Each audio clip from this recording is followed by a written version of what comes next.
निश्चित रूप से मोदी जी में कुछ विशेष प्रकार की योग्यता है। मोदी जी अपनी पार्टी की तारीफ करते करते अब कांग्रेस की भी तारीफ करने लग गए। जितने बार अपने पार्टी के मैनिफेस्टो का नाम नहीं लिया, उससे कई गुना ज़्यादा टाइम उन्होंने कांग्रेस के मैनिफेस्टो पर समय दिया। कांग्रेस के मैनिफेस्टो का एक एक तथ्य का एक्सप्लेनेशन किया, एक एक पॉइंट का व्याख्या किया, और वो व्याख्या अपनी नज़रिया से किया। और व्याख्या के दौरान उन्होंने बताया जो कैसे इस देश में घुसपैठिए आए, कैसे अधिक बच्चा लोग पैदा करते हैं, और कैसे कांग्रेस पार्टी का मकसद है जो दलितों का, ओबीसी का आरक्षण छीन करके मुसलमानों को दे देने का। ये सारी बातों का एक्सप्लेनेशन मोदी जी ने बड़े अच्छी तरह समझाया और लोगों को समझ में भी आया। उन्होंने यहाँ तक बतलाया कि कांग्रेस पार्टी महिलाओं के मंगलसूत्र, जो हमारे वैवाहिक जीवन का प्रतीक होता है, महिलाओं की एक अस्मिता की पहचान होती है, उसको छीन करके मुसलमानों को दे देंगे।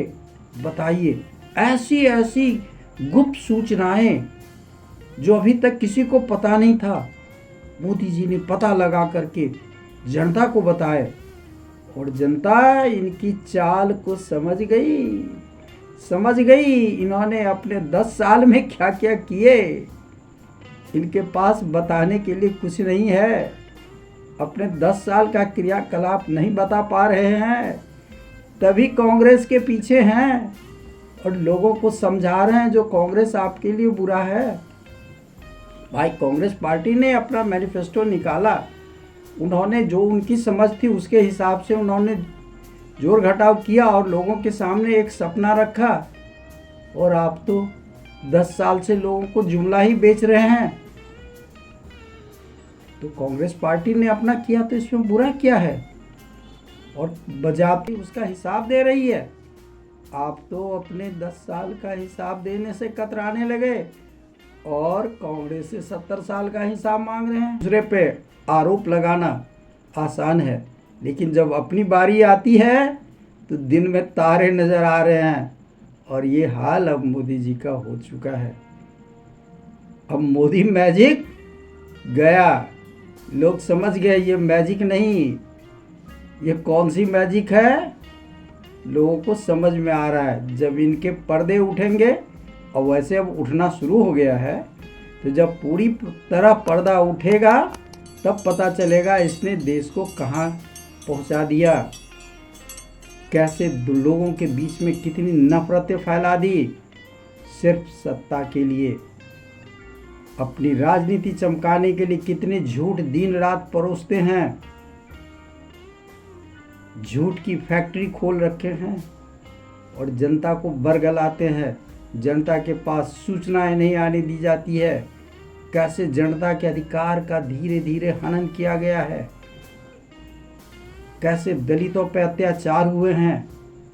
ये सारी रिकॉर्ड अब धीरे धीरे जनता के बीच आ रही है और लोग समझ गए हैं जो आपने 10 साल में कुछ नहीं किया जनता के लिए, और जो कुछ किया वो अपने मित्रों के लिए किया। जब आप बड़े बड़े बिजनेसमैन के लाखों करोड़ों रुपए माफ़ कर सकते हैं, तो गरीब का 10-20 हज़ार 50 हज़ार क्यों नहीं माफ़ कर सकता।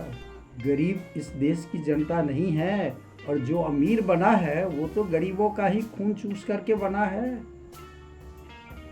कितने प्रकार के टैक्स हमारे देश में लगते हैं, कौन सा टैक्स है जो इस देश में नहीं लगता।